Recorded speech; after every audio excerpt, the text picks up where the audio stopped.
Brexit. What's it all about? Someone said to me yesterday, they're really messing around with us with that, aren't they? And I said, oh yeah, but they'll just do what they want. It will all be part of the plan. As was the 2016 remake, a terrible remake of Dad's Army, to nudge the idea of a bunch of old codgers defending the realm. And then further sort of red, white and blue referencing with Jo Cox.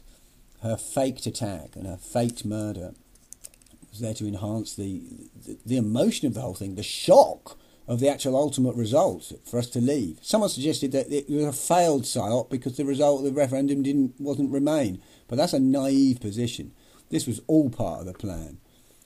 Thomas Mayer there, the psyop baddie. Yeah, oh, we must have done it. He's got red hands and he's got a weapon in his hands. Reminded me very much of Adebolajo from the 2013 faked attack as well. And more contrivance were the floral tributes on Jo Cox's boat, which sort of sprung up on the day of her apparent murder. And there we see a pair of boots left on the deck with tough boots written on them, just to nudge our thought processes. Tough boots to fill was Jo. So evocative stuff there. But would you really leave your boots with that? Would you really write that on your boots? I don't think you would. Another thing that's a bit bizarre are these floral tributes with all the photographs in them. They're photocopied. It's the same image. This is the same image. And again, there it is. You know, why? You know, it's like, have The Apprentice done this? Has it been a project from Alan Sugar? You know, now, this is interesting because it's a fucking Tory jacket. She's a Labour politician in a very red, white and blue, of course, as well. But look at it.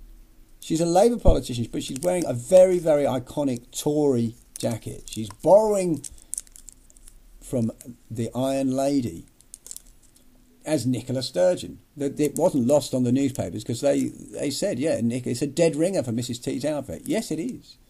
So why are you wearing it, Nicola? I mean, is this perhaps to appeal to both sides of the political divide on this issue of the middle? Probably is. But she has her own street in Brussels named after her now. Jo Cox Place. The martyr to the cause. But Brexit, what is it really all about? What is going on? Well, I think this BBC logo is quite revelatory. Because if we look at it, we can see that look like a Union Jack tie there. But then the rest of the star that's split could be two crowns, couldn't it?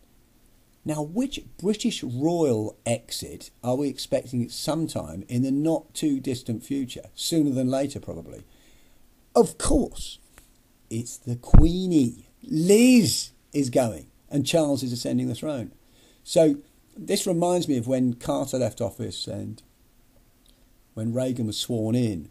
All these controlled events. There was, after 444 days, the hostages in Tehran were released, which was a big deal. So it kind of made, on his exit, made Carter look good and made Reagan look good as well on his entrance. But yes, the Queen.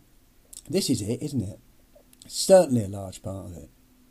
It's a momentous occasion in British history.